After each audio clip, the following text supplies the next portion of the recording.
Hello, everybody. This is Pastor Phil, Full of Life Ministries. Today's message is entitled, Don't Let Pride Deceive You. Now, in the book of Proverbs, chapter 16, verse 18 tells us, pride comes before disaster and arrogance before a fall. Now, listen, the word pride is best described as an inordinate or excessive amount of self-esteem, an unreasonable conceit of one's own superiority in talents, beauty, wealth, accomplishments, rank, or elevation in office, which manifests itself in lofty airs, distance, reserve, and often in contempt of others. You see, the world is filled with many individuals who operate in this thing we call pride. And many of us, if we're totally honest with ourselves, we use pride as our defender to protect us from being taken advantage of or to take advantage of somebody.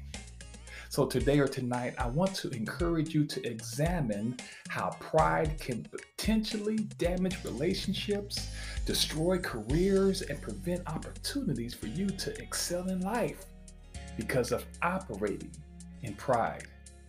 Now, 1 Peter, the 5th chapter, in the 5th verse tells us, all of you clothe yourselves with humility toward one another, because God resists the proud, but he gives favor to the humble.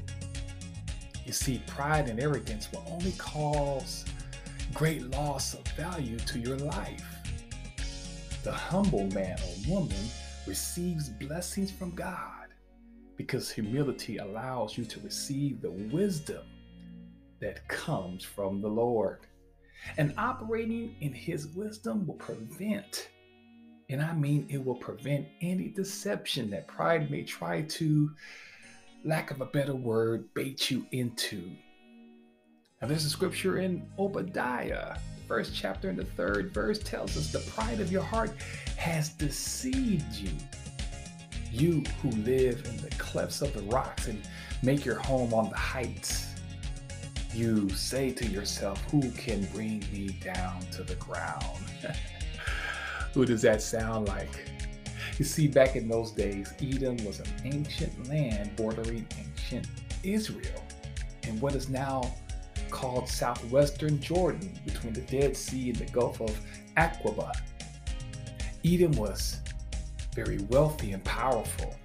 With so many traders passing through their well-defended territory, the Edomites saw themselves as, how can I say this? They considered themselves big shots in the region. This sad narrative of these prideful groups of people, it was pride that contributed to their downfall. You see, they were arrogant. Who does that sound like? They were overconfident because their city sat high in the rocky cliffs where they had built their cities. And their location where the city was located, they felt that they were safe from any enemy that could affect their lifestyle. The Edomites' attitude was careless. Who does that sound like? They told themselves, who will bring us down to the ground? You see, people of God, pride can cause spiritual blindness, and you will become most vulnerable to your adversary if you allow pride to rule your life. So living together with your friends and your family, working in the environment that you work in, requires a great deal of grace and humility. So let's always recognize when pride tries to take you down that winding road that may lead you to a disastrous end. Today or tonight, I want you to be encouraged and keep shining. And thank you once again for supporting Full of Life Ministries. God bless you.